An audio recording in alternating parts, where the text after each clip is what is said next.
Aujourd'hui, on va entrer dans un espace dont tout le monde parle sans le questionner vraiment, ou alors avec peur, confusion, superstition, ou avec l'impression que ça nous donne un pouvoir. On va parler des entités, de ce qui nous pèse, de ce qui nous traverse, de ce qui parfois nous fait peur et qu'on a appris à interpréter comme du mal, comme une attaque, comme quelque chose qui vient de l'extérieur.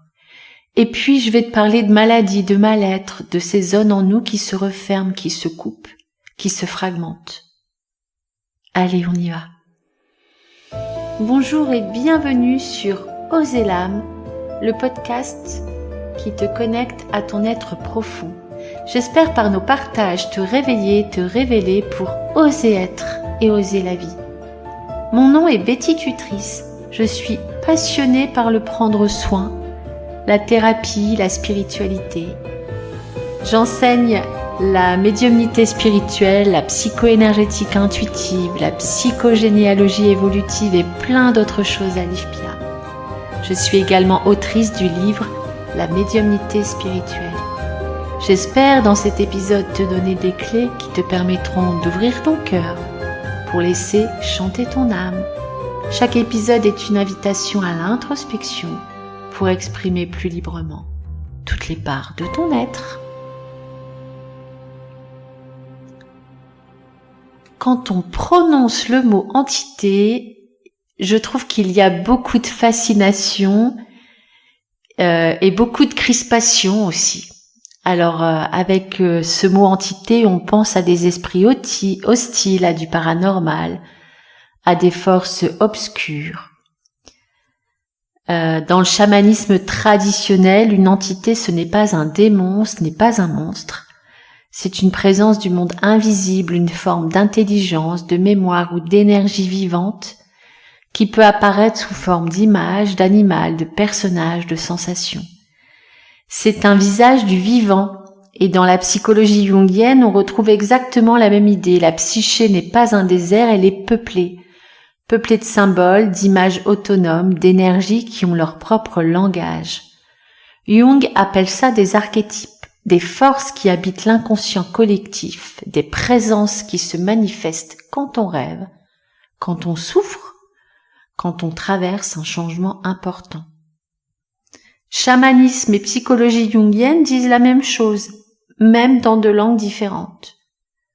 Dans les deux cas, ce que tu rencontres, ce n'est pas extérieur à toi, c'est une part de toi, une part profonde, qui prend une forme pour être vue. Et cette distinction-là, pour moi, elle est importante. Parce qu'il faut que je te parle d'un héritage très puissant, celui d'Allan Kardec, qui influence encore aujourd'hui des milliers de personnes. Alors, Allan Kardec, c'est la lignée du spiritisme en France et qui s'est propagée dans le monde entier. Dans ce système, les esprits sont classés en bons et mauvais, et les mauvais seraient capables de te rendre malade, de te perturber et de t'obséder. Cette vision, elle repose sur un monde très moral, très dualiste, où la souffrance vient nécessairement d'une force étrangère et mal intentionnée. Sauf que ce regard crée de la peur.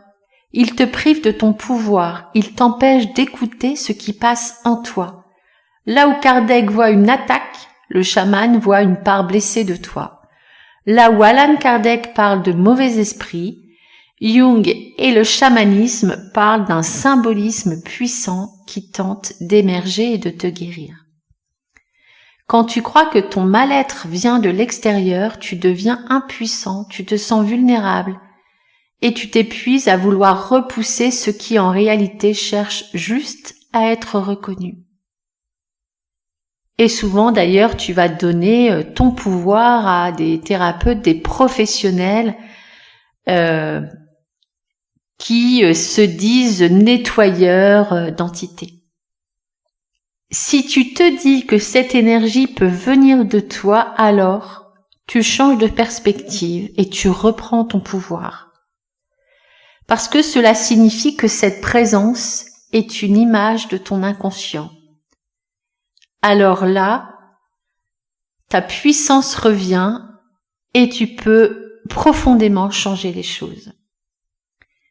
Et si la maladie n'était qu'un message, qu'un langage, une tentative de ton psychisme, de ton corps, de te dire que tu t'es éloigné, que tu as perdu un morceau.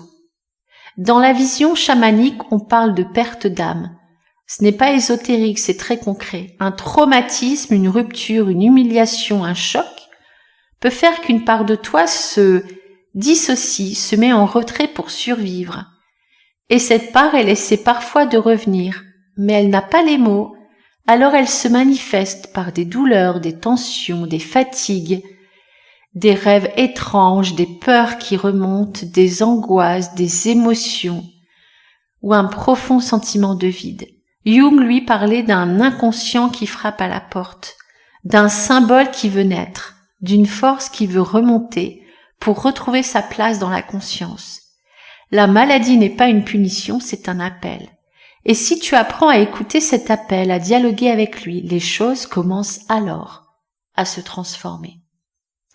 Je vais te raconter quelques histoires, des histoires inspirées du terrain, de mon vécu en tant qu'accompagnante, en tant que thérapeute. Peut-être que voilà, ça peut illustrer complètement ce que je suis en train de te raconter. Je me souviens de Marie qui arrive en disant « J'ai l'impression que quelque chose me colle, me suit, m'épuise. » Dans une vision spirite, on pourrait lui dire « Tu es attaqué. » Mais en séance, je lui propose de fermer les yeux et de laisser venir l'image. Et ce qu'elle voit, c'est une petite fille recroquevillée, terrifiée. Et en fait, c'est elle, elle-même à 9 ans. Le jour où sa mère est partie sans explication, du jour au lendemain, en l'abandonnant. N'était pas une entité, c'était une part d'elle qui cherchait depuis des années à revenir. Et quand elle l'accueille, quand elle lui parle, quand elle l'embrasse intérieurement, cette présence lourde disparaît. Elle retrouve de la force et de la clarté. Je me souviens aussi d'une autre femme qui me racontait qu'elle se sentait possédée par sa tristesse et qu'elle avait vu un magnétiseur qui lui avait dit qu'elle avait, je sais plus combien d'entités, une vingtaine d'entités. Quand je lui propose de visualiser, elle voit une femme en noir, un visage ancien, une présence. En l'écoutant, elle comprend que cette figure est une mémoire transgénérationnelle, une lignée de femmes qui n'ont jamais pu pleurer. Et quand elle laisse enfin son émotion sortir, eh bien cette tristesse et cette figure disparaît. Et son émotion se transforme. Je pense également à un soin énergétique que j'avais fait sur un jeune homme qui sentait un poids, une oppression. Et lorsque je fais mon soin énergétique, j'ai une vision qui est une chaîne rouillée accrochée à son dos. Pour moi, cette chaîne venait représenter son attachement à une relation passée, sa difficulté à lâcher. En fait, il traversait le deuil de son couple. Au moment où je fais le soin, où je lui raconte, où je partage ce que je vois, ce que je perçois et ce que ça signifie, surtout ce que ça signifie, le poids disparaît et il peut de nouveau se sentir en paix. Les entités, tout ce que je raconte là, souvent on les ressent lors des soins énergétiques ou quand on est médium aussi. En chamanisme, on parle également des soins d'extraction. Dans l'imaginaire populaire, on croit que l'extraction consiste à retirer une entité réelle, un esprit, quelque chose de malfaisant. Mais dans le chamanisme contemporain, l'extraction est un rituel symbolique. Tu donnes une forme à ce qui est là, à ce qui pèse, une forme, une couleur, ça peut être une pierre, un animal, un fil. Et l'énergéticien ou le praticien en psychochamanisme aide à travers un soin à transformer cette énergie, à la sortir, à la déposer, à la dissoudre. Alors c'est à la fois très énergétique mais aussi très émotionnel et très en lien avec l'intériorité de la personne et de son psychisme. Alors les gestes, souffler, retirer, secouer, utiliser les mains permettent d'entrer en relation directe avec l'inconscient, qui lui comprend tous ces langages et d'entrer aussi en lien direct avec les mémoires corporelles. Pour illustrer mon propos, je vais te raconter l'histoire du faiseur de pluie. Il y a eu une grande sécheresse dans la ville où Richard Willem séjournait. Pendant des mois, il ne tomba pas une goutte de pluie et la situation devint catastrophique. Richard Willem est un ami de Carl Gustav Jung et il lui raconte cette histoire, il lui envoie une lettre. Donc il lui explique que pas une seule goutte de pluie, la situation est catastrophique. Les catholiques font des processions, les Chinois brûlent des bâtons d'encens, tirent des coups de fusil pour effrayer les démons de la sécheresse et finalement ils disent « Allons chercher le faiseur de pluie ». Celui-ci arrive et voilà ce qui se passe. C'était un vieil homme émacié. Il dit que la seule chose qu'il souhaitait était qu'on mette à disposition une petite maison tranquille. Et il s'y enferma pendant 3 jours. Le 4e jour, des nuages s'amoncelèrent et il se produisit une forte chute de neige à une époque de l'année où aucune neige n'était prévisible et en quantité inhabituelle. Tant de rumeurs circulèrent au sujet de cet extraordinaire faiseur de pluie que Willem alla voir l'homme et lui demanda comment il avait fait.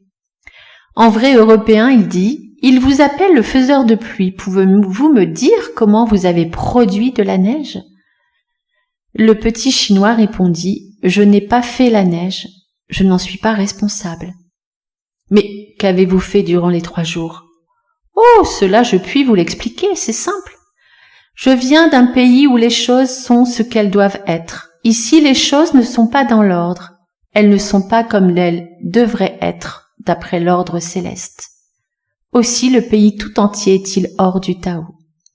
Je n'étais pas non plus dans l'ordre naturel des choses, parce que j'étais dans un pays qui n'était pas dans l'ordre. Aussi, la seule chose que j'avais à faire était d'attendre 3 jours, jusqu'à ce que je me retrouve en Tao, et alors, naturellement, le Tao fit la neige. Ce que j'aime dans cette histoire, c'est que ça montre bien que rien ne vient de l'extérieur et que ce qui change les choses, c'est de prendre ce temps d'introspection et de se remettre en Tao, c'est-à-dire de se remettre en équilibre pour que ce qui nous entoure reprenne son équilibre également. Allez, je te propose une pratique de fin, une extraction symbolique. Une pratique de quelques minutes. Tu peux la faire assise, allongée, où que tu sois. Prends un moment pour toi pour faire cette pratique. Un moment de tranquille. Ferme doucement les yeux, respire et laisse ton corps se déposer. Pense maintenant à quelque chose qui te pèse, une émotion, une douleur, une tension, une pensée qui tourne. Quelque chose qui te pèse ou une sensation désagréable dans ton corps, un poids dans le ventre, dans la gorge, dans la poitrine, peu importe. Voilà. Connecte-toi à quelque chose qui te paraît désagréable. Ne réfléchis pas trop, laisse venir. Et demande-toi, si cette sensation avait une forme, ce serait quoi? Laisse venir une couleur, une forme, un objet, un symbole, un animal. Et regarde cette forme intérieurement, observe-la sans jugement, avec curiosité et avec compassion. Et demande-lui, qu'est-ce que tu veux me montrer? De quoi essaies-tu de me libérer? Laisse venir, accueille. La réponse peut être un mot, un geste, une sensation.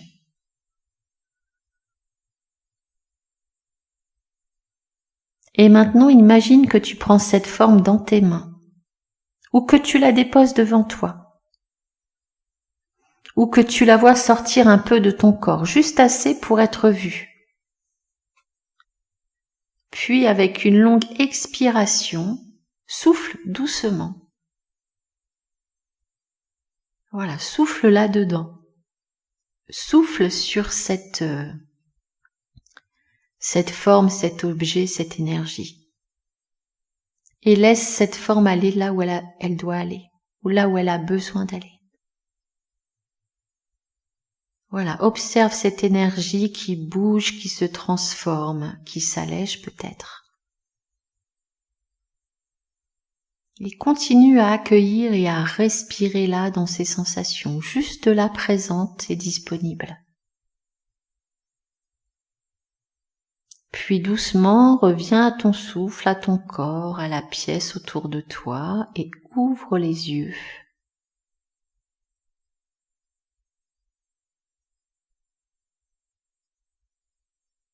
Voilà, merci d'avoir osé regarder ton monde intérieur sans jugement, avec douceur. Et rappelle-toi, les entités ne sont pas là pour t'attaquer, la maladie n'est pas un châtiment, on n'a pas à se sentir coupable, on n'a rien fait de mal. Les ombres ne sont pas des ennemis, ce sont des langages, des symboles vivants, des fragments de toi qui cherchent à te transformer et à faire revenir des parts de toi. Et quand tu changes le regard, quand tu passes de la peur au dialogue, de la lutte à l'écoute, alors l'âme peut recommencer à circuler, peut prendre pleinement sa place, totalement sa place. J'espère que cet épisode t'a plu. Si tu veux soutenir le podcast, tu peux t'abonner, tu peux t'inscrire à la newsletter Ishpia. Commente, like, envoie-moi des messages, je réponds toujours avec beaucoup de plaisir et dès qu'on me propose un thème, voilà, je le partage systématiquement. Prends soin de toi, prends soin de ton cœur, prends soin de ton monde intérieur. Ton âme connaît le chemin, ose ton âme, ose être. Et à bientôt.